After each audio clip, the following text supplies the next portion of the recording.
মানে দাঁড়ানো ঘর সেটা সম্পূর্ণ পুড়িয়ে দেওয়া হয়েছে। আপনারা জানেন যে বাহির থেকে লাগিয়ে, ভিতরে আমার পরিবারের সবাই ছিল। তো এরকম একটা মানে এরপর তো আর কিছু থাকে না একটা মানুষের, একটা পরিবারের। সেখানে 2 দিন হয়ে গেছে, এখানে কোনো স্পেশাল টিম আসেনি। মানে আমি 2 দিনের ভিতরে কোনো আলামত মানে দেখিনি যেটা দ্বারা মানে মনে হচ্ছে কিছু ফাইন্ড আউট করা হইতেছে, বা হ্যাঁ কে আসছে, পুলিশের লোক আসছেন, অন্য লোকজন আসছেন যারা কিছু কিছু আলামত যেমন ঘরের আংটা বা অন্য কিছু এগুলো তারা সংগ্রহ করেছেন। কিন্তু আমার কাছে মনে হয় এত বড় একটা বিগ ক্রাইম, আমার ফুল ফ্যামিলিকে হত্যা করে দেওয়ার চেষ্টা, সেখানে আমার মনে হয় স্থানীয় থানার পাশাপাশি আমার মনে হয় স্পেশাল টিম গঠন করা, লাইক গোয়েন্দা বিভাগের বলেন, সেনাবাহিনী ভাইদের বলেন, বা আপনার অন্য যারা আছেন এই কাজ করেন ক্রাইম নিয়ে, তাদের টিম গঠন করার মনে হয় দরকার প্রথমেই ছিল। কিন্তু এখন আমি পাইনি এবং আমি এটা চাই। ভাই, জুলাই আগস্ট আন্দোলন করেছি, দেশের জন্য কথা বলেছি। দেশের জন্য কথা বলে আমি আবার নাই হয়ে গেছি, কারণ আমার ভিতরে ওইরকম ইচ্ছা, আকাঙ্ক্ষা, লোভ ছিল না যে আমি উপদেষ্টা হব, আমি সমন্বয়ক হব, আমি এমপি হব, মন্ত্রী হব, আমি নির্বাচন করব। আমাকে কেন্দ্রীয় সমন্বয়ক যারা আছে তাদের সাথে মিছিলে, মিটিংয়ে, গোপন মিটিংয়ে আপনারা কোথাও ফুটেজ দেখাতে পারবেন না। দেশের স্বার্থে আমি কথা বলেছি। এখন আমার কাছে মনে হচ্ছে অন্তর্বর্তীকালীন সরকার আছে, দেশ চলতেছে, আমি আমার কাজ করতেছি, আমি ভিডিও বানাই, আমি আমার কাজ করতেছি নাই। যখন এসে আবার দেখলাম আওয়ামী লীগ, ছাত্রলীগ তারা নানান জায়গায় অকারেন্স টুকটুক করে করতেছে, দেশের মানুষ, সর্বস্তরের মানুষ এক হয়ে ধানমন্ডি 32 আপনার ভাঙতে গেল বুলডোজার নিয়ে। যেহেতু আমি ইতিপূর্বে এই জুলাই আগস্ট আন্দোলনে জড়িত ছিলাম, জুলাই আগস্টের আগেও আমি দেশের পক্ষে কথা বলে আসছি, এটা আপনারা জানেন, দেশের মানুষ জানে। তো 32-এ দেখলাম এটা যৌক্তিক, ওখানে স্বৈরাচারের আস্তানা তারা গুড়িয়ে ফেলতেছে। মুহূর্তের ভিতরে আপনারা ওখানে ছিলেন, আপনাদের সহকর্মীরা ছিল, মুহূর্তের ভিতরে ধানমন্ডি 32 চারোদিক থেকে মানুষ থই থই করছিল, মনে হচ্ছে আর একটা 5ই আগস্ট। আমি আমার জায়গা থেকে মনে হচ্ছে এটা আমার কাছে যাওয়া প্রয়োজন, আমি ওখানে চলে গেলাম। এখানে আমি স্পষ্ট বলতে চাই, আমার ভিতরে রাজনীতি ব্যক্তি, আমার ভিতরে সমন্বয়ক বলেন, আমার ভিতরে উপদেষ্টা বলেন, এমপি মন্ত্রী, এরকম আমার কোনো নেই। তাহলে আমি তাদের সাথে মিশে থাকতাম, তাহলে আমি তাদের সাথে ওঠা বসা করতাম। আমি নিজের ভিডিও করতাম না, আমি নিজে যে কন্টেন্ট বানাই সেটা আমি করতাম না। আমি এখন তাদের সাথে পিছনে প্রত্যেকটা, তারা তো এই দেখেন বিভাগীয় সম্মেলন বলেন না, প্রোগ্রাম বলে, সেখানে আমি তো বরিশাল বিশ্ববিদ্যালয়ের সামনে ফ্রন্টে থেকেই ভূমিকা পালন করেছি। আমি তো সেখানে থাকতে পারতাম, আমি তো কই, আমাকে তো দেখেন নাই, দেখাতে পারবেন না, কারণ আমার ভিতরে তো এরকম ইচ্ছা, চাওয়া পাওয়া আমার নাই যে আমার ইভেন আমাকে কোথাও দেখাতে পারবেন না, কারণ আমি আমার কাজ করেছি, দেশের প্রয়োজনে কথা বলেছি, এবং আমি দেশের প্রয়োজনে সামনে আবারও ছুটে আসব। আমি ঢাকাতেই ছিলাম, আমার আপন ছোটো ভাই না, আমার পাশের বাসায় ছোটো ভাই, রাস্তার বাহির পাশে, যে আমাকে ভাই ফোনটাও দেখাও, আইফোনটাও দেখাও। ও আমার ছোটো ভাই, আমার কাছেও আইফোন আছে। এখন প্রশ্ন আপনাদের যেহেতু উঠছে, সেহেতু হতেই পারে আমি কোনোভাবে এলাকায় ছিলাম কিনা, আমি নিজে ভিডিও করে গল্প সাজিয়ে দিলাম কিনা।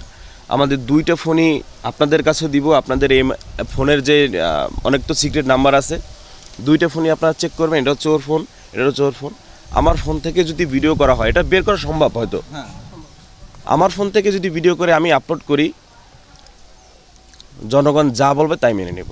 এই ফোন থেকে ভিডিও করা হয়েছে, ও বাড়ি ছিল।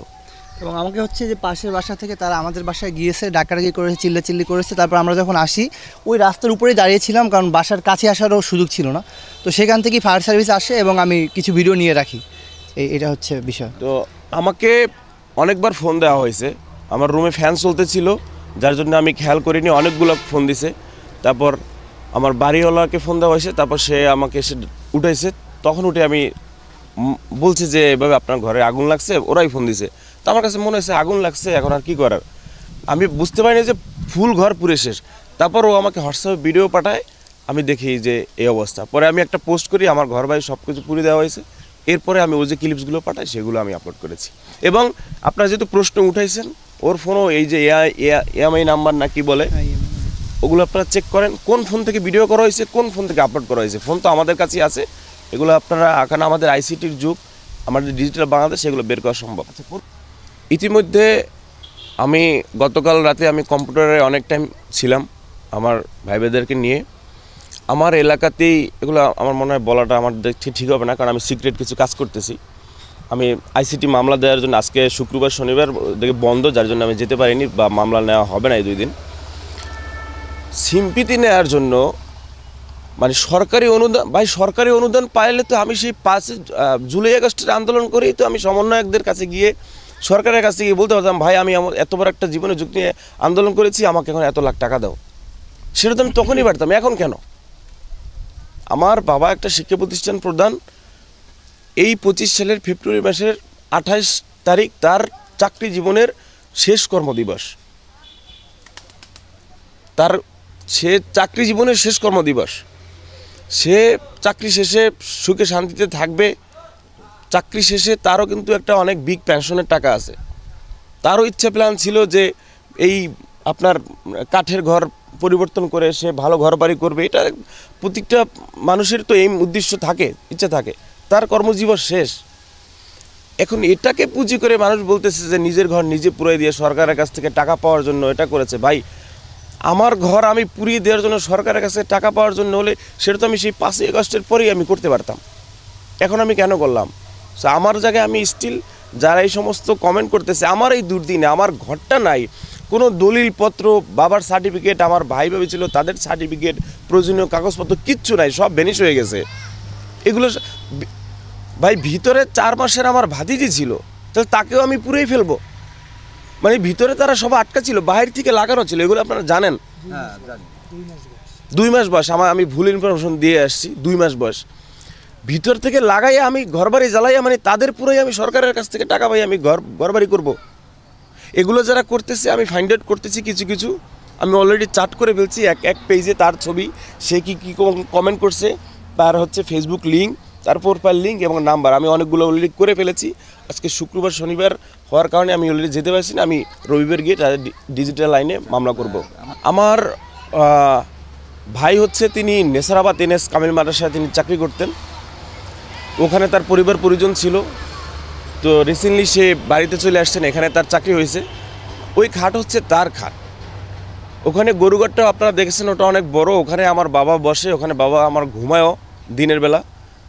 ঘরের ভিতরে আর কয়টা খাট হবে? আমাদের ঘরের ভিতরে তো আগেই চৌকি খাট ছিল, তো ওই খাটটা কোথায় থাকবে? এখন ওটা কি আগুন ধরার 2 দিন আগে নিয়ে ওখানে রাখছি? তাহলে খাট তো ধরা হয়েছে। আপনারা এই যে কীভাবে রিপোর্ট করা হয় যে কোন জিনিস টাচ করলে তো ফরেন্সিক রিপোর্ট, ওগুলো করেন। ওই খাট 2 দিন আগে নেওয়া হয়েছে নাকি আরও 2-3 মাস আগে নেওয়া হয়েছে, এগুলো আপনারা করেন, পাবেন। আমি চাই আপনারা সঠিক তদন্ত করেন, পাবেন। শুরুতেও বলে আসছি, আমি কোনো নির্বাচন করতে চাই না, আমি কোনো নেতা হতে চাই না। আমি দেশের জন্য প্রয়োজনে কথা বলে আসছি, দেশের মানুষের। আমি সামনেও বলবো, ছাত্রদের দলের জন্য আমার পক্ষ থেকে শুভকামনা থাকবে, কিন্তু আমি তাদের হয়ে নির্বাচন করব এরকম কোনো ইচ্ছা শক্তি আকাঙ্ক্ষা আমার ভিতরে নাই। কিন্তু ছাত্রদের তারা গণ অভ্যুত্থানে বিশাল ভূমিকা রেখেছে, তাদের পাশে আছি, তাদের সাথে তাদের সমস্ত যৌক্তিক দাবিতে আমিও কণ্ঠস্বর তুলব। যেহেতু আমি জায়গায় ছিলাম না, আমার বাবা ছিলেন। আগুনটা ভাই, আগুন তো লাগে সাধারণত আপনার ঠিক আছে লাগছে, কিন্তু বাইরে থেকে হ্যাঁ, আমাকে একটু বলতে দেন, একটু সম্পূর্ণটা না বললে ক্লিয়ার হবে না। তো আমার বাবা শোয়া ছিল, আগুন তো আপনার ঘরের খুঁটি বা রুয়াচারা নিচ থেকে লেগে এভাবে আস্তে আস্তে আসবে, কিন্তু সে দেখেছে আগুনটা টিনের উপর থেকে আসতেছে। নিশ্চয়ই টিনের উপরে কিছু দেওয়া হয়েছে না, টিনের উপরে আগুন আপনি ধরাই দেবেন পুরতে, এটা হয় না। তো আগুন আসতেছে, তারপরে সে উঠে আমার ভাই ভাবি মা যারা ছিলেন তাদেরকে ডাক দিছে। তারা তো নর্মালি ঘর থেকে বের হয়ে যাবে, ঘরের দরজা খুলতে গিয়ে দেখে যে দরজা খুলে না। তারপর তারা পিছনে আসছে, পিছনে ভেঙে তারপর বের হয়েছে। তারপর তারা দেখছে, যখন দরজা ভাঙে তখন দেখছে যে রশি দিয়ে বাইরে থেকে আটকানো। 2টা দরজাই খুলতে পারে নাই, একটা দরজা ভেঙে বের হয়েছে, তখন দেখছে আটকানো। আর সামনে থেকে তো প্রথমেই ট্রাই করছে বের হওয়ার, সামনে তো মিস। তারপর পিছন চলে আসছে, যখন ভেঙে ফেলছে 2জন মিলে, তখন দেখছে বাধা রশি দিয়ে। ভাই এখন রিলসে অনেক ইনকাম, এখন রিলসে অকল্পনীয় ইনকাম।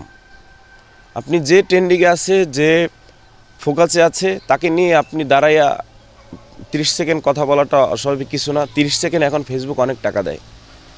টাকার কাছে মানুষ বন্ধুত্ব, সম্পর্ক, ভালোবাসা, শ্রদ্ধা টাকার কাছে ওই যে বলে না, টাকা দিলে বাঘেরও চোখ মেলে না, কিভাবে সব সম্ভব ভাই, টাকার কাছে সব সম্ভব। আমি মনে করি আমার এই যে তালই বলেন বা অন্যরা বলেন, তাদেরকে মিডিয়ার সামনে কথা বলা উচিত হয়নি, যেহেতু আমি ওখানে পালিয়েছিলাম, ওটা তো কেউই জানতো না। তো এখন যেই স্বৈরাচারের দোসররা আমার বাড়ি পুড়িয়ে ফেলতে পারছে, তো তারা তো এখনও আছে লুকিয়ে পালিয়ে। তো তারা আমি কোন জায়গায় আত্মগোপনে ছিলাম, এখন ওটা যেহেতু জেনে ফেলছে, এটাও অনেকটা রিস্কি ব্যাপার, যে তোর বাড়ি তো পোড়াইছি, তুই যেখানে ছিলি সেটাও পোড়াবো। সো এগুলো আমি মনে করি তাদের ভুল। আমি কোন জায়গায় ছিলাম এটা তো আমার ব্যক্তিগত ব্যাপার, এগুলো মিডিয়ায় বলা তাদেরও উচিত হয় নাই। তো আমি কোনখানে ছিলাম, আমার সহযোদ্ধারা এখন কোনখানে আছে, তাদের উপর ইন ফিউচারে কোনো অ্যাটাক যাতে করে না আসে, সেই জন্যই আমি আলটিমেটাম দিয়েছি 7 দিনের। আমার ঘর পুড়িয়েছে, এটার তো সুষ্ঠু তদন্ত বিচার হবেই ইনশাল্লাহ। আমার পুরো ঘর পুনর্গঠন করে দেওয়ার কাজ 7 দিনের ভিতরে না শুরু করলেও আমি রাজপথে দাঁড়াবো। আমার সাথে ইতিমধ্যে বৈষম্য ছাত্র আন্দোলনের অন্যান্য সংগঠনের দেশপ্রেমিক বিপ্লবী ছাত্র জনতা আমার পাশে অলরেডি সহমত জানিয়েছে। এটাকে আমরা ফাইন্ড আউট করবই, না হলে এই স্বৈরাচারের দোসররা আজকে আমার, কালকে আমার অন্য সহযোদ্ধার ঘরেরা পুরবে ধরবে, আমি কোথায় ছিলাম না ছিলাম এগুলো তারা খুঁজবে। সুতরাং সেই সুযোগ আমি, বাংলাদেশের বিপ্লবী ছাত্র জনতা, বাংলাদেশের অন্য অঙ্গ সংগঠন যারা দেশকে ভালোবাসে, দেশকে অনেক দূর এগিয়ে নিয়ে যেতে চায়, তাদেরকে সবাইকে সাথে নিয়ে আমি রাজপথে 7 দিনের মাথায় লড়ে যাব ইনশাল্লাহ। আমি এই সরকারের প্রতি এখনও বিশ্বাসী এবং আইনশৃঙ্খলা রক্ষাকারী বাহিনীর প্রতিও আমি আত্মবিশ্বাস রয়েছি যে আইনের হাত অনেক লম্বা, তারা খুঁজে বের করা সম্ভব। তাদের হ্যাঁ, তাদের সাথে আমার সরাসরি কথা হয় নাই, কিন্তু অন্য সমন্বয়ক যারা আছেন, যাদের সাথে আমার কানেক্টেড, তারা ইতিমধ্যে তাদেরকে ইনফর্ম করেছেন এবং আমি প্রধান উপদেষ্টা বরাবর আমার টিওনোর মাধ্যমে আমি স্মারকলিপি দিয়েছি, সেটা আপনারাও দেখেছেন।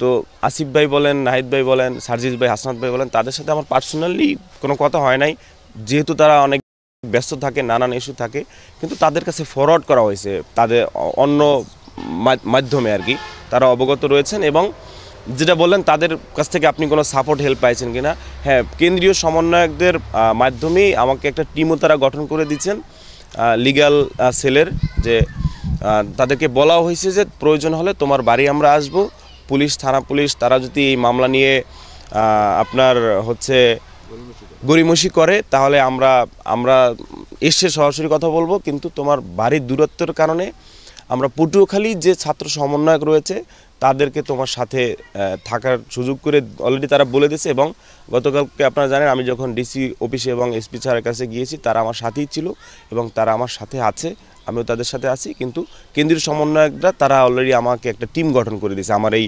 সম্পূর্ণ কাজটা দেখাশোনা করার জন্য, আমার পাশে থাকার জন্য। না, সাপোর্ট করে বলতে একজন মানুষকে সরাসরি গিয়ে হেনস্থা করা, যেহেতু আমার আইন রয়েছে, যেহেতু দেশে আইনের চলমান রয়েছে, বিচার রয়েছে, সেহেতু একজন মানুষকে সরাসরি গিয়ে আপনি হেনস্থা করাটা এটা সাপোর্টেড না। কিন্তু আপনাকে কিছু বিষয় ভাবতে হবে, দেখতে হবে যে আমার ঘরটা পুড়েছে, তখন আগুন জ্বলতেছে, ইতিমধ্যে আপনি ওখানে চেয়ারে বসে বসে বলবেন কাফি অমুক সমালোচিত, অমুক করতেছে, এটা করতেছে, সেটা করতেছে, কয়েল জ্বালিয়ে কাফি ভিডিও করে সেই কয়েলে আগুন ধরে ঘর পুড়ে গেছে, ও সময় আমার ভাই ভাইদের চুপ থাকবে না। হ্যাঁ, কয়েকেরা কোথাও এগুলো কিনছি, কেরাসিনের ব্যাপারই নেই ঘরে, কারণ বিদ্যুৎ সবখানে, আমার বাহিরে 4টে বাতি, ঘরে ও সবসময় জ্বলে, এমন কোনো প্রমাণ নেই। কথাটা হইলো সম্পূর্ণ মিথ্যা কথা। কেরাসিন দিয়ে করবো কি, এমন কোনো প্রমাণ আমার কাছে নাই বা দোকানদারের কাছেও নাই। যদি কেউ করিয়ে থাকে তা ওইটা হইলো বাহিরের কথা, বানাওটি কথা। আমার ঘরে আমি আগুন দিয়ে নাতিপুতি পুড়িয়ে মরবো? এইসব মানুষদের কি ধরা উচিত যে এই ধরনের কথা কেন বলে?